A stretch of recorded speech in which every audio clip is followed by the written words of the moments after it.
तर घोडके बाबूजींनी जो संस्काराचा मुद्दा उपस्थित केला, तर आपण ही जे कर्मकांड करतो याला संस्कार म्हणतो.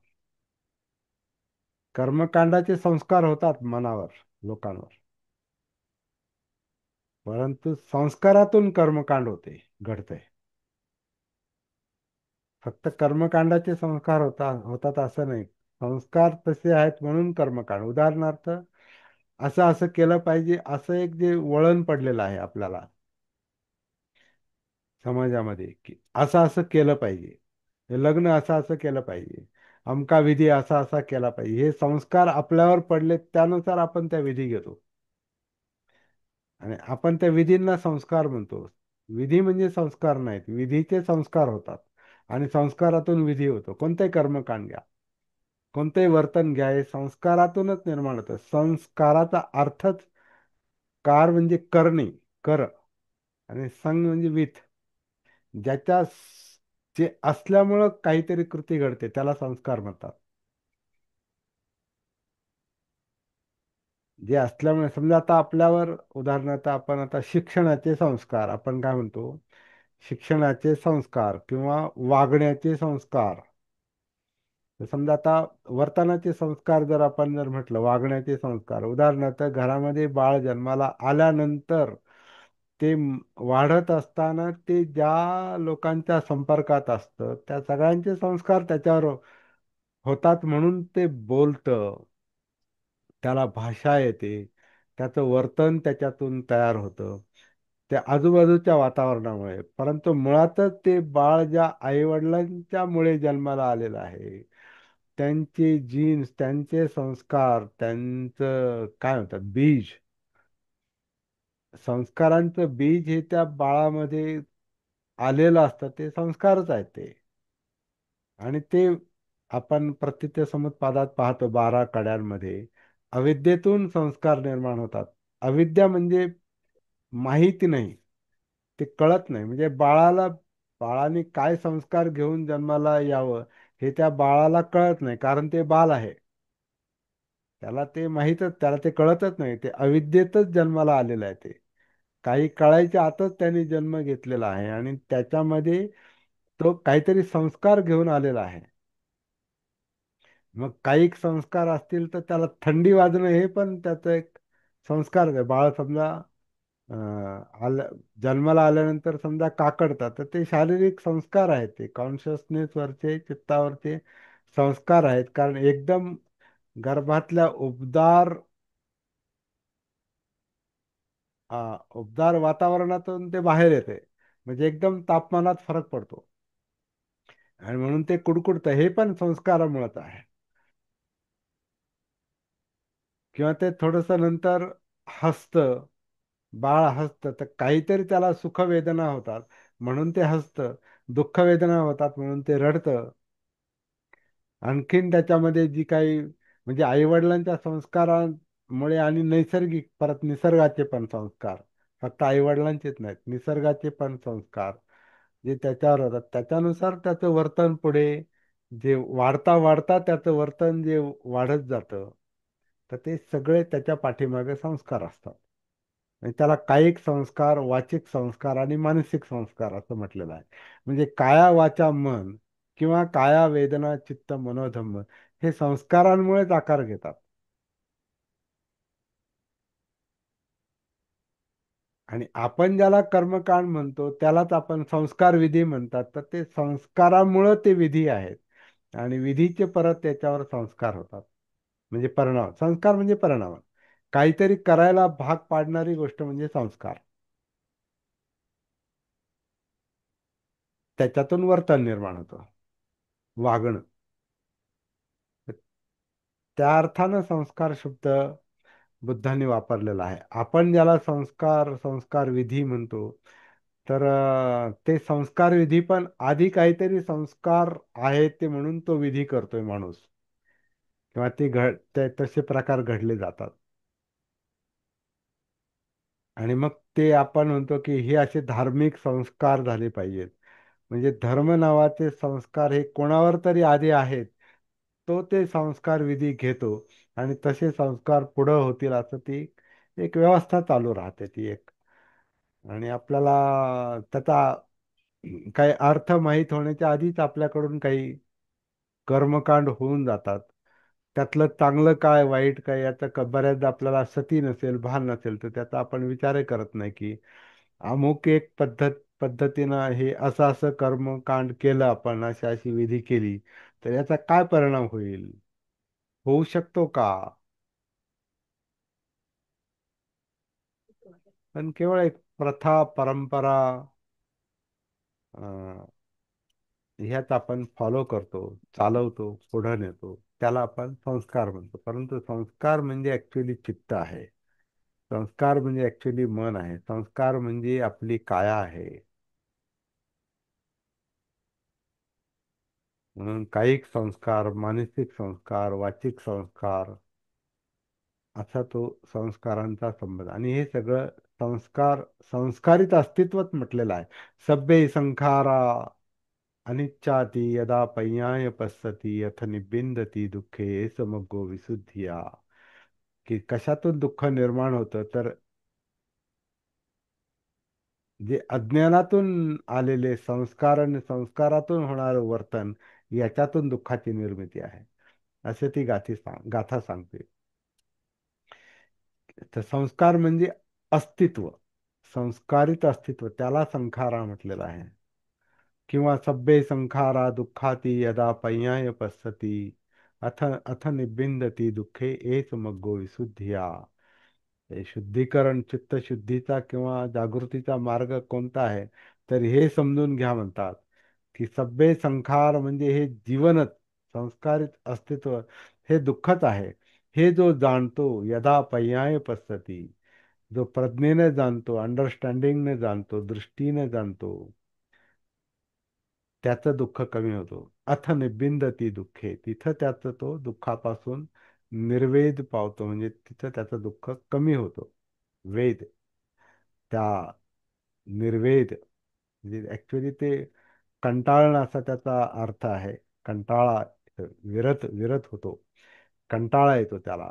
अथ निबिंदती दुःखे, तिथं जेव्हा ती समज येते की जीवन असा असा आहे तर माणूस त्या दुःखाला समजून घेतो आणि त्याच्यापासून विरत होण्याचा तो प्रयत्न करतो. तिथं चित्तशुद्धीचं काम सुरू होतं. असा त्या संस्कारांचा तो अर्थ आहे. तर आपण आता विशेषतः प्रचार करणाऱ्यांनी ही गोष्ट आपण लक्षात घेतली पाहिजे. जे शब्द आपण वापरतो ते कशा अर्थाने सांगितलेले आहेत. आपण जसा अर्थ काढतो तसा बुद्धांचा शब्द नाही येतो. तर आपल्यावर तसे संस्कार झालेले आहेत का, आपल्याला तसं शिकवलेलं आहे, सांगितलेलं आहे, हा हे संस्कार विधी आहेत. तर असा संस्कार विधी वगैरे असा तो तो शब्द चुकीचा आहे खरं म्हणजे. विधीचे संस्कार होण्याच्या आधी संस्कारातून विधी येतात पुढे, म्हणजे संस्कार विधी करणारा. आणि तो पुढे ते विधी केल्यानंतर ते तसं तो त्याचे इतरांवर संस्कार होऊ शकतात. परंतु तेवढा त्याचा अर्थ नाही. संस्कार आपण नाही केले तरी त्या व्यक्तीवर संस्कार परंपरेने होतात, आई वडिलांकडून होतात, नातेवाईकांकडून होतात. तो जे वाचन करतो त्याच्यातून होतात. तो ज्या गोष्टी फॉलो करतो, ज्या गोष्टी मानतो, शिक्षकांकडून, गुरूंकडून, ग्रंथातून, तो ज्या गोष्टी स्वीकारतो, ज्या गोष्टी माहिती करून घेतो, त्याचे पण त्याच्यावर संस्कार होतात. तर संस्कार ही गोष्ट जी आहे ना, ही गुंतागुंतीची गोष्ट आहे. ही वर्तनाला जन्म देणारी गोष्ट म्हणजे संस्कार आहे. काया वाचा मनाच्या संस्कारांना, वर्तनाला जन्म देणारे कायिक संस्कार, वाचिक संस्कार, मानसिक संस्कार, असा संस्कारांचा अर्थ आहे. तो मला वाटतं चित्ताशी संबंधित आहे, मनाशी संबंधित आहे. संस्कार हे मनावर होतात, चित्तावर होतात. हा. सर, संस्कार हे आवश्यक असतात ना? कारण आवश्यक, अनावश्यक, अनावश्यक, आवश्यकता आणि अनावश्यकतेचा मुद्दा नाही हा. नाही. अविद्येतूनच येतात ते. माहीत नाही व्हायच्या अगोदरच आपण संस्कारित होतो. म्हणजे नाही, बघा सर. उदाहरणार्थ आता आपण साधी गोष्ट, साधी म्हणजे साधी नाही, ती सोपी नाही. उदाहरणार्थ आपलं बोलणं, भाषा. हं. आपण जे भाषा बोलतो, का बरं आपण असंच असंच का बोलतो? मराठीत काय येतं आपल्यातून? आपल्या तोंडून मराठी काय येतं? तर मराठीचे संस्कार. कारण आपण ज्या घरात जन्माला आलो, ज्या आईवडिलांच्या पोटी जन्माला आलो आणि ज्या वातावरणात आपण राहिलो. समजा आता काही काही मुलं आहेत की जे मराठी, समजा मराठी आईवडिलांच्या पोटी जन्माला आलेली मुलं, समजा वडिलांची पोस्टिंग कुठं मद्रासला असेल किंवा त्याची कुठे म्हणजे तामिळनाडूत असेल किंवा समजा उत्तर प्रदेशात असेल, बिहारमध्ये असेल, आणि ते मूल तिथं जन्माला आलं आणि तिथं वाढलं, तर त्याच्या आजूबाजूला त्याच्या आईवडिलांच्या मराठीपेक्षा बाकीच्या गोष्टींचे संस्कार त्याच्यावर जास्त होतात. मग ते मराठी नाही बोलत, ते ते तिथली लोकल भाषा बोलतं, जिथं ते वाढलंय ते. तर तेही संस्कारच आहेत. परंतु आता समजा घरामध्ये मराठी बोलतात आई वडील, पण त्याला शाळेत घातलं तिथल्या, समजा तिथल्या हिंदी मिडियमच्या किंवा इंग्लिश मिडियमच्या शाळेमध्ये घातलं, तर त्याला त्याला ते संस्कार, त्याचे मित्रमंडळी, त्याच्या आजूबाजूचं हे सगळं, त्याचं तो पाहत असणारे कार्यक्रम किंवा टेलिव्हिजनचे कार्यक्रम, म्हणजे शिक्षकांचं बोलणं किंवा बाकीच्या मुलांचं बोलणं, समाजामध्ये त्याच्या कानावर पडणारे शब्द हे त्या भाषेतले असतात. ते तामिळ असतील किंवा बिहारी असतील किंवा हिंदी असतील किंवा आणखीन कोणते असतील. ते म्हणजे संस्कार ही अशी गोष्ट आहे जी आपल्या अपरोक्ष घडते. म्हणून अविद्येतून संस्कार म्हटलेला आहे.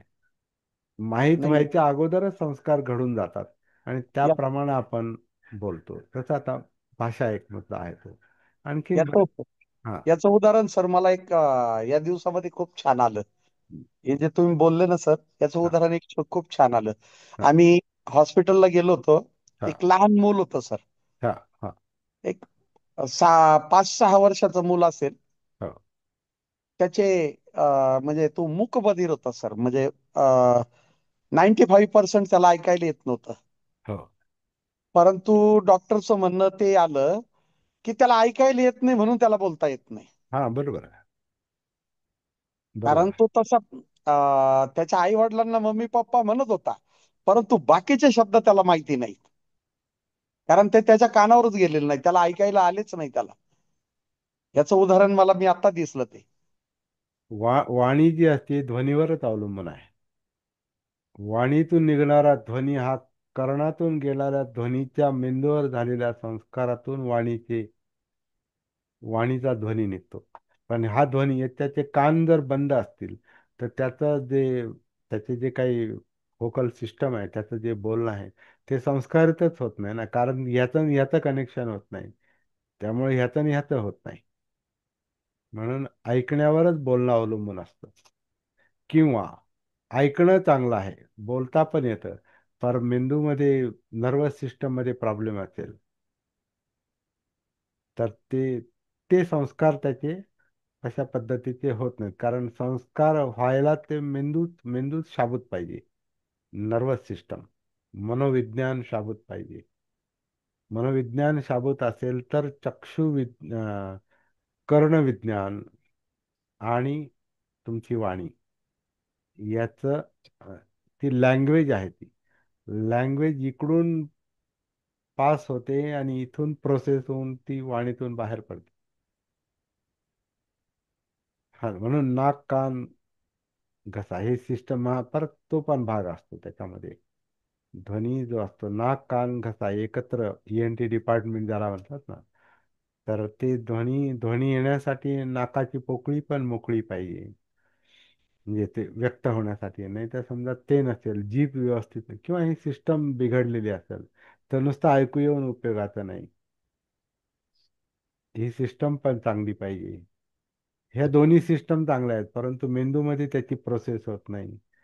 तरी ती लँग्वेज त्याला बोलता येत नाही, ती भाषा त्याला बोलता येत नाही. ही सगळी गुंतागुंत आहे. हे सगळं संस्कारामुळं. याला संस्कार म्हणतात. ज्याच्यामुळे काहीतरी करता येतं, होतं, घडतं, त्याला संस्कार म्हटलेलं आहे. संस्कार आवश्यक आहेत पण सर. आवश्यक अनावश्यकचा मुद्दाच नाही, ते आवश्यक आणि अनावश्यक हा आपण काय म्हणतो, म्हणजे आपल्याला असं वाटतं की हा हे अमुक अमुक एक धार्मिक संस्कार याच्यावर आपल्याला करायचेच म्हणून हे कर्मकांड केलं पाहिजे. ते एक कारण बनतं, परंतु त्याच्यावरचे संस्कार इतर अनेक गोष्टींनी पण होतात त्या मुलावर. होतात, ते चांगले होतील नाही ते वाईट होतील. संस्काराला स्वतःचं डोकं नाही, स्वतःची समज नाही. समज ही सतीमुळे ही तो वेगळं अंग आहे ते मनाचं, चित्ताचं, की जे भानावर असलेलं चित्त मन हे संस्कारांना आकार देतं किंवा सांभाळतं.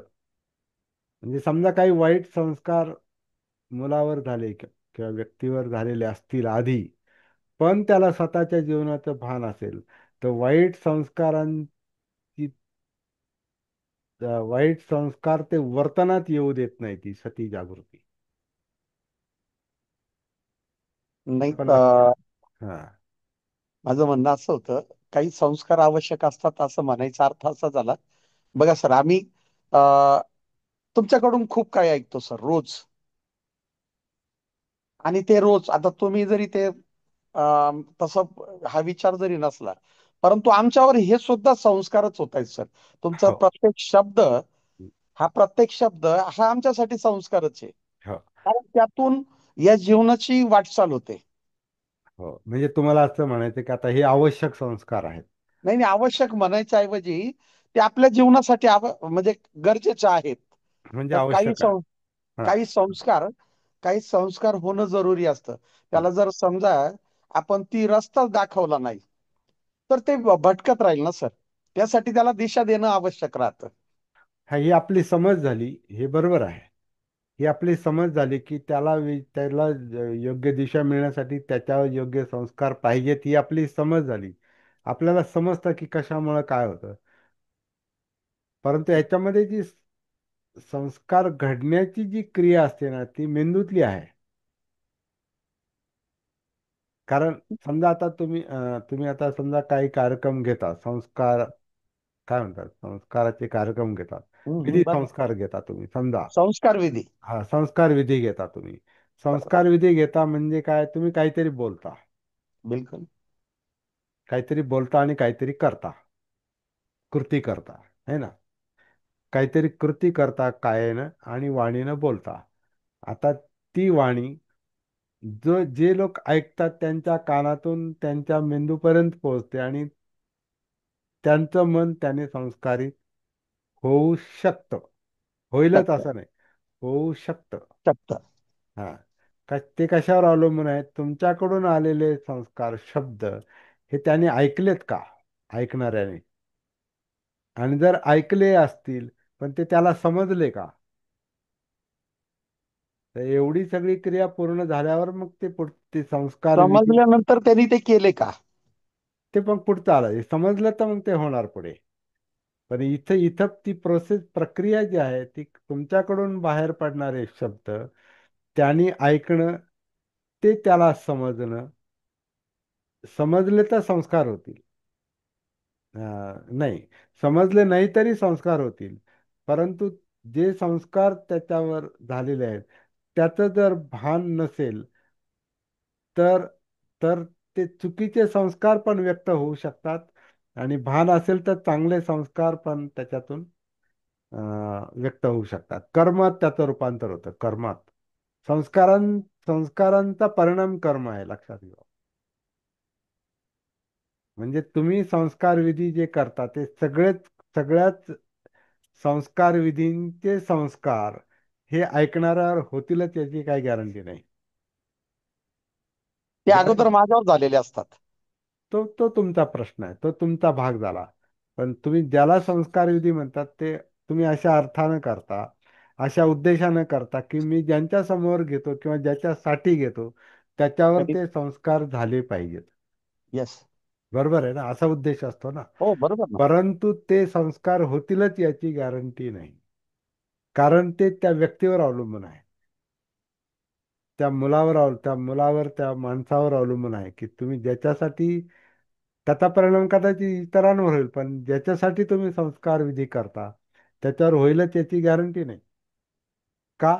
तर तो त्याच्यासाठी ग्रहणशील आहे की नाही, त्याला ते थोडक्यात सम त्याला ते समजलं की नाही. थोडक्यात असं होईल, फक्त दिखावा. दिखावा. दिखावा फक्त तो. हा, म्हणजे आपल्याला आपल्याला वाटतं तसं होतं किंवा ह्याच्यासाठी मी करतो, पण तसं होईलच याची गॅरंटी नाही. ते म्हणजे ही प्रक्रिया, जी प्रोसेस जी आहे ना, हे काय घडतंय नेमकं, हे आपल्याला समजून घेण्याची, तो आपला अभ्यास आहे खरा म्हणजे. आपला अभ्यास जो चाललेला आहे, धम्मपद आपण का शिकतो, ते शब्दातून आपल्याला काय बोध होतो, की असं कर्म करू नका ज्याच्यामुळे ताप होईल, बरोबर. रडावं लागेल, पुढं पश्चाताप होईल.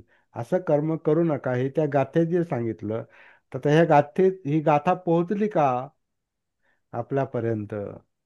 आपण त्याचा उलगडा करण्याचा प्रयत्न केला, परंतु ते पोहोचलं का? आता तुम्ही इथे किती लोक आहात? 13 लोक आहात. आपण 13 लोक आहोत. 13 लोक आहोत, तर त्या 13 लोकांवर सारखेच संस्कार झाले का याचे, ह्या गाथेचे? सारखीच समज आली का त्याची? सगळ्यांनी लक्ष देऊन ते ऐकलं का? किंवा आता काही लोक समजा आता आपलं काम करता करता हे ऐकत असतील. आपण पाहतो आता काही लोक आता इथं उपस्थित नाहीत, की आता समजा किरण कांबळे असतात, तर बऱ्याचदा ते ड्राईव्ह करता करता दौऱ्यावर चालली त्यांची गाडी, आणि ते इकडे हे ऐकतात पण. अनिल गायकवाड त्यांचं त्यांचं त्यांच्या व्यवसायाची तयारी करता करता हे ऐकतात. सगळेच जण असे अगदी शान विशाल कसबे, आता त्यांना कामावर जाण्याची घाई असेल तर ते मोटरसायकल चालवता चालवता ते ऐकतात, असं असू शकतं म्हणजे. किंवा काही आता समजा महिला असतील, ते घरामध्ये त्यांचं काम सांभाळता सांभाळता ते हेडफोन लावून ऐकतात. असं पण ते, मग ते सगळे शब्द पोहोचतात का आपल्यापर्यंत? नाही पोचत सर. बरं, नाही म्हणजे आता हा आता अं, हॅलो, जय भीम. हा हा, जे हा आता, नाही एक मिनिट आता मी नाश्ता करत करत मी तुमचं ऐकायला लागलो लेक्चर. बरोबर. हा, म्हणजे आता का मला कसं, जायचंय. हा आता आता कसं चाललेलं आहे, काही नाश्ता करता करता ऐकतात, काही लक्ष तुमच्याकडे आहे पण. शेजवळकर सरांना कुठं आता त्यांना गाडी घेऊन जायचं तर त्यांना. ड्युटीवर जायचंय, तयारी करता करता सगळं श्रवण चालू आहे. हा, तर आता, तर आपण म्हणजे एकाच वेळेला अं, जास्त काम करतो, म्हणजे ऐकण्याचं पण काम करतो, आणि बाकीचे काय ज्याला आपण आवरणं म्हणतो, त्याच्यामध्ये बऱ्याच गोष्टी आल्या. मग घरामध्ये तुमचं काय, तुमचं टॉयलेटला जाऊन येणं असो, कानाला लावून काही लोक ते ऐकतही असतील. त्याच्यात आंघोळ उरकून घ्यायची, मग नाश्ता उरकून घ्यायचा, आणि परत ऐकायला घ्यायचं. म्हणजे ते अर्धवट चर्चा काहींची गेलेली पण असते. आणि मग ते मग हा, हे असा असा विषय चाललाय वाटतं धम्मपदातला, की सर असं. लेट जॉईन झालो होतो ना, तर स्टार्टिंगचा विषय नाही समजला मला. हा, म्हणजे आधी स्टार्टिंगचा विषय गेला, म्हणजे सगळा जो काही विषय आहे तो 13-14 धम्मपदातला मिनिटाचा विषय गेला सर माझा. गेला तो. म्हणजे आता आपण इथं आता काय काय विषय आपला काय चाललाय, की आपल्यावर या धम्मपदाच्या गाथेचे संस्कार झाले का? तर 100% होऊ शकत नाही, कारण सगळी कामं सांभाळून आपण ते ऐकतो. हो सर, हो सर. है ना? म्हणजे आपलं मनही 100%, जेवढं ऐकतो ते पण त्याच्यातही आपण 100% मन ग्रहणशील असतं असं नाही. त्याच्यामध्ये आणखीन बाकीचे विषय पण चाललेले असतात. तुम्ही आता इथं तुमचे माईक सगळ्यांचे बहुतेकांचे म्यूट आहेत. म्यूट आहेत म्हणजे याचा एक मी एक अर्थ इकडून असा पण घेतो, की तिकडं तुमच्या घरात काहीतरी चाललेलं पण असणार आहे. काहीतरी बोलणं पण, कोणी काहीतरी हाक मारतं किंवा बोलावतं, आणि तुम्ही तेही सांभाळता तिकडे. तो संवादही सांभाळता, आणि इकडे हे पण ऐकता, धम्मपद पण ऐकता, आणि मग ते कसं तरी काहीतरी आपल्या कानावर पडतं, आणि काही मुद्दे आपल्यापर्यंत पोहोचतात, मेंदूपर्यंत जातात. मग त्याच्यातून जे काही समजायचं तेवढं समजतं. तर ही संस्कारांची जी काही मालिका आहे, ही जी काही प्रक्रिया आहे, ती अशी गुंतागुंतीची असते. तर म्हणून आपल्यापर्यंत आलेले शब्द हे 100% आपल्यापर्यंत पोहोचतातच असं नाही. आणि जर पोहोचले तर ते समजतातच असे नाही. आणि जे समजले ते योग्य प्रकारे समजलेले असतातच असं नाही. आणि ते जर योग्य प्रकारे समजलेले नसतील तर आपल्या बोलण्यातून ते शब्द तसेच अर्धवटच बाहेर पडतात, अर्धवट अर्थ घेऊन बाहेर पडतात. बोलतो तेच शब्द आपण, पण ते समजलेलेच नसतात.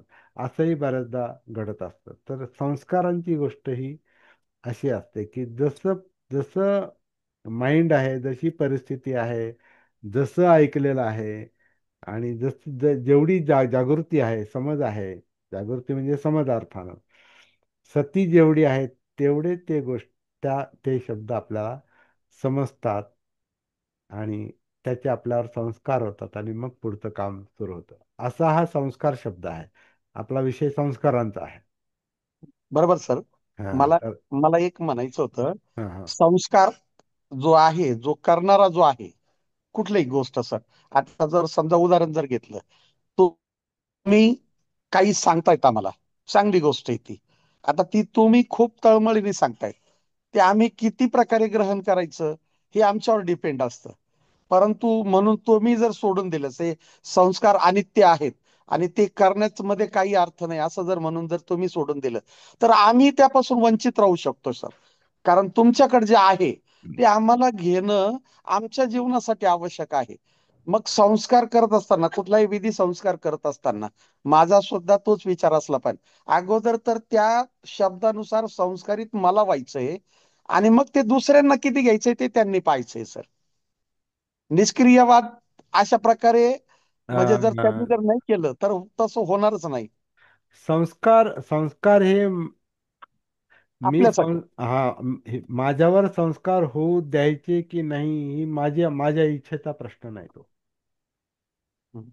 हा माझ्या इच्छेचा प्रश्न नाही. तुम्ही आता काय म्हणतात, लहान मुलांचं उदाहरण याच्यासाठी घ्यावं लागतं कारण ते संस्कारक्षम मन बरोबर, असतं असं आपण म्हणतो ना. बरोबर, ते आपण ते बरोबर, ते बरोबर, पटकन कोणतीही गोष्ट ग्रहण करतं ते. तर बरोबर. त्याच्या कानावर शिव्या जरी पडल्या ना, तर ते तरी संस्कारामुळे ते शिव्या, त्याचं घेऊन घे. माइंड तेच गोष्टी घेतं, ग्रहण करतंय. ते त्याच्या हातात नाही त्या मुलाच्या. कारण ते त्या वातावरणात राहते, त्याला ऐकू येतंय, आणि त्याचं मन तशा पद्धतीने ते संस्कारित होतं, आणि ते शब्द त्याच्या वाणीतून बाहेर पडतात. त्याची इच्छा असो नाही तर नसो. म्हणजे संस्कार हा इच्छेचा मुद्दा नाही हा. ही एक मानसिक क्रिया आहे. हो. सायकोलॉजिकल फॅक्टर आहे हा. हे आपण लक्षात घेऊया. संस्कार म्हणजे मी आता संस्कार करील आणि मग होईल असा तो विषय नाहीये. आपण आपल्या संस्कारानुसार बोलतो. समोरच्यावर ते संस्कार होतील की नाही तो त्या व्यक्तीवर अवलंबून आहे. समोरच्याने दिलं असेल तर ते पूर्ण एकाग्रतेने घेतलं पाहिजे. तेव्हा त्याच्या मनावर रुजवलं जातं सर, एक गोष्ट 2-3 वेळा. हो. किंवा किंवा त्याला समजलं नाही, ते शब्द समजले नाही तरी फक्त शब्दांचे संस्कार त्याच्यावर होतील, अर्थाचे होतीलच याची गॅरंटी. कारण नाही सर, अर्थ नाही. जो आहे, अर्थ हा समजून घेण्याचा मुद्दा आहे. पुढे एक शब्द आपण घेतला की संस्कार, आता संस्कार हा शब्द घेतला. आता संस्कार शब्दाचे संस्कार आपल्यावर कसे झालेले, संस्कार कशाला समजतो आपण, संस्कार म्हणजे काय, किंवा अं, अजून थोडस हे करतो की आपण डोळ्यानं काहीतरी पाहतो, समोर आपल्याकडे काहीतरी विषय आहे. कोणता विषय, कोणती वस्तू असते ज्याच्यावर प्रकाश पडलेला आहे, आणि ते प्रकाश आपल्या मी डोळ्यातून, स्क्रीनवर तुम्हाला बघतोय, हे पण बघ, डोळ्यांनी हे पण बघणं हा, सर. हे आता डोळे आपले पाहतात बरं का. बरोबर. आता डोळे आपले त्याला पाहतात, परंतु समोर जे डोळे आपले पाहतात ते 100% पाहतात का, असा एक मुद्दा पहिला येतो. 100% पाहतात का? कधी कधी आपण म्हणतो ना की एखादा माणूस, आपण बोलतो आणि तो आपल्याकडे पाहतोय पण तो पाहत नसतो खऱ्या अर्थानं. त्याच्या डोक्यात दुसरं चाललेलं असतं काही. तो पाहतोय आपल्याकडं, आपल्याला वाटतं तो आपला ऐकतो, पण त्याच्या डोक्यात दुसरे जर विषय असतील तर त्याचे डोळे इकडे आणि मन दुसरीकडे असं असतं. तो पाहू तेव्हाच शकतो जेव्हा त्याचं मन त्या डोळ्यात असते. तो ऐकू तेव्हाच शकतो जेव्हा त्याचं मन ते कानात असतंय. म्हणजे हे तिन्ही त्या गोष्टी साधल्या पाहिजेत, तेव्हा ती प्रक्रिया पूर्ण होते. पण एखादा पाहतो पण तो पाहत नाही, ऐकतो, आपल्याला वाटतं ते ऐकतात पण ते ऐकत नसतात, का त्यांच्या मनात दुसरंच चाललेलं असतं, किंवा त्याचे डोळे बाकीचंच निहाळत असतात. आणि इकडते कानावर आता आपण तर स्पीकरच लावतो, एवढा मोठा स्पीकर असतो कधी कधी. हा, तर त्या स्पीकरमध्ये पण त्याचे डोळे दुसरीकडे असतात, त्याचं मन तिसरीकडेच असतं, असं पण असू शकतं. म्हणजे संस्कार ही जी गोष्ट आहे ना, ही संमिश्र संमिश्र आहे ती. त्यामुळे संस्कार ही एक प्रक्रिया आहे, ही प्रोसेस आहे. ही गोष्ट मला थोडीशी आज आपण खोलात जाऊन सांगायची होती. म्हणजे तर कर्मविपाक हा जो विषय आहे या गाथेतला, कर्म कसे घडतात संस्कारामुळं आणि त्याचा परिणाम कसा होतो, हा आजचा विषय जो हा संस्कारांशी संबंधित आहे. हम्म, आणि याच्यामध्ये अनेक अनेक धागेदोरे आहेत, आणि हे हळूहळू लक्षात येतात. पण सगळ्यात महत्वाची गोष्ट जी आहे ना, जी काही क्रिया आपल्यामध्ये घडते, पाहण्याची, ऐकण्याची, विचार करण्याची, चित्त, वर्तन, ह्या सगळ्याचं भान आपल्याला असलं पाहिजे. तो सतीचा जागृतीचा विषय आहे आणि तो सेंट्रल पॉइंट आहे. मग ती पुढची प्रक्रिया ती व्यवस्थित होऊ शकते, असं मला वाटतं.